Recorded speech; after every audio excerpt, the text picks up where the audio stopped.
Saudara, kita akan lanjutkan perbincangan soal Presiden ke-7 Republik Indonesia Joko Widodo yang hari ini melaporkan ke polisi terkait dengan dugaan kasus tuduhan ijazah palsu. Telah bergabung bersama kami, sudah ada mantan Menpora, ada Pak Roy Suryo. Selamat pagi, Mas Roy. Selamat pagi, Mas Roy. Yo, selamat pagi, Mbak Adisti. Ya, Mas Roy, Anda sudah mendengar informasi. Selamat pagi, Mbak Adisti. Ya, Anda sudah mendapat informasi soal Presiden ke-7 Republik Indonesia Joko Widodo ke Polda Metro Jaya untuk melaporkan sejumlah orang terkait dengan dugaan kasus tuduhan ijazah palsu. Respon Anda seperti apa? Iya, saya sudah mendengar tadi. Jadi saya meskipun kami di tengah-tengah acara deklarasi di Gedung Juang, tapi alhamdulillah saya juga sempat tadi lihat live streaming ketika ada breaking news Joko Widodo selaku Presiden ke-7 Republik Indonesia itu tadi melaporkan kami gitu ya di Polda Metro Jaya. Tanggapan saya bagus ya. Jadi dengan begini nanti seluruh rakyat Indonesia itu bisa menyaksikan bagaimana seorang pelapor itu harus membuktikan juga bahan-bahan yang dia miliki. Dalam hal ini adalah ijazahnya yang kita pertanyakan ataupun kita duga itu tidak benar alias palsu. Jadi saya kira bagus, Mbak. Jadi lanjutkan saja dan nanti kita uji dengan teknologi, kita uji dengan kebenaran dan mohon untuk tidak ada kriminalisasi. Itu aja, Mbak Adisti. Oke, kalau dari rekan-rekan media sih teman-teman wartawan belum ada nih siapa saja yang kemudian dilaporkan atau menjadi terlapor. Tapi apakah sudah ada masuk ke telinga Anda begitu Anda dan kawan-kawan atau juga masuk ke dalam nama yang dilaporkan begitu, Mas Roy? Iya, terus terang kalau nama yang dilaporkan saya belum dengar langsung ya. Tapi kan kemarin dari kuasa hukumnya itu kan sempat disebut ya nama-nama selain saya, ada juga Pak Dr. Rismon, ada juga Dr. Tifa, ada juga Pak Rizal Fadilah ya. Bahkan pada laporan yang lain saya dengar ada beberapa nama yang lain, termasuk juga ada Pak Amin Rais, ada juga Gus Nur, ada juga Bambang Tri dan lain-lain. Lucu ya, padahal Gus Nur dan itu kan baru saja bebas. Kemudian Bambang Tri juga malah belum keluar PB-nya, pembebasan bersyaratnya. Tapi siapapun yang dilaporkan, menurut saya siap ya. Kita siap karena kita itu uji kebenaran, kita uji kejujuran ya gitu. Bahkan nanti kalaupun ada pihak-pihak yang dipanggil ya, menurut saya sampaikanlah apa adanya, sampaikanlah fakta-faktanya, jangan kemudian takut terhadap fakta-fakta itu. Itu Mbak Adisti. Anda tidak gentar dan ketika nanti akan ada panggilan begitu dari Polda Metro Jaya, Anda siap untuk memberikan ya. Anda sebagai ahli begitu?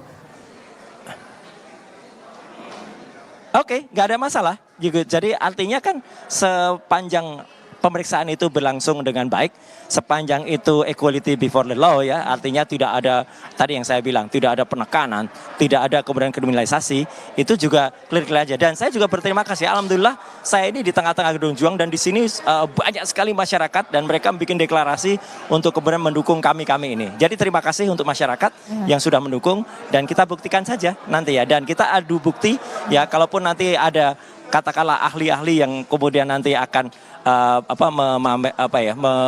melakukan verifikasi, oke, kita lakukan verifikasi dengan benar, kita adu data dan insya Allah rakyat Indonesia akan menyaksikan semuanya gitu. Oke, Anda siap untuk adu bukti, adu data terkait dengan dugaan kasus tuduhan ijazah palsu ini. Bukti apa yang kemudian sudah Anda punya soal ini sejauh ini, Mas Roy? Oke, jadi yang jelas adalah saya sudah melihat primary evidence ya. Saya sudah melihat primary evidence itu adalah bukti primer asli ya. Bukti primer itu bukti beneran yang saya pegang sendiri, yaitu yang skripsi bertuliskan Joko Widodo yang ada di Universitas Gadjah Mada pada tanggal 15 April. Kalau skripsinya saja kayak gitu ya, itu skripsinya palsu kayak gitu ya, itu bahkan tidak ada lembar pengesahan, maka tidak mungkin timbul ijazah. Jadi kalau skripsinya seperti itu ya, maka pasti ijazahnya palsu ya. Kalaupun nanti ada ijazah yang kemudian dalam tanda kutip itu bisa dibuktikan ya, dan ternyata ijazah itu mungkin dibuat dengan sangat rapi, kita sangat mempertanyakan kenapa bisa UGM mengeluarkan ijazah dengan skripsi yang abal-abal semacam itu. Jadi skripsinya saya katakan abal-abal ya. Saya Dr. Rismon sudah memeriksa sendiri, bahkan sudah kita lakukan uji fisik dan uji forensik terhadap skripsinya gitu. Dan jelas sekali bahwa skripsinya itu banyak sekali kesalahan, banyak sekali keganjilan, termasuk tidak ada lembar pengasahan, nama dosen pembimbing yang salah, ya, kemudian ada ketikan Times New Roman, bahkan berbagai hal lain yang nanti akan kita sampaikan di persidangan. Oke, disampaikan ke persidangan begitu. Ya. Itu artinya Anda lebih memilih untuk masuk ke ranah hukum, jalur hukum dibandingkan kemudian soal potensi islah di sana, permintaan maaf di sana. Anda lebih memilih untuk nantinya ketika memang ini berlanjut ke adu bukti, adu data ke persidangan. Gini. Ya, bagus kalau ada permintaan maaf atau islah. Tapi itu nanti biar rakyat Indonesia yang memastikan. Ya, yang jelas saya tetap pada satu kesimpulan bahwa skripsi yang ada di Universitas Gadjah Mada yang diberikan oleh Wakil Rektor saat itu, Prof. Wening Udasworo dan juga Wakil Rektor Dr. Aris Jito adalah palsu.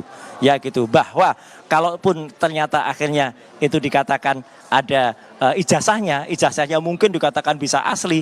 Saya sangat mempertanyakan kenapa bisa Universitas Gadjah Mada itu mengeluarkan ijazah yang disebut asli kalau skripsinya itu bentuknya seperti itu. Jelas-jelas skripsinya itu bermasalah. Ya, jelas-jelas skripsinya itu tidak benar. Dan skripsi itu sekali lagi Mbak Adisti dan seluruh pemirsa Kompas TV itu adalah primary evidence, ya, bukti primer.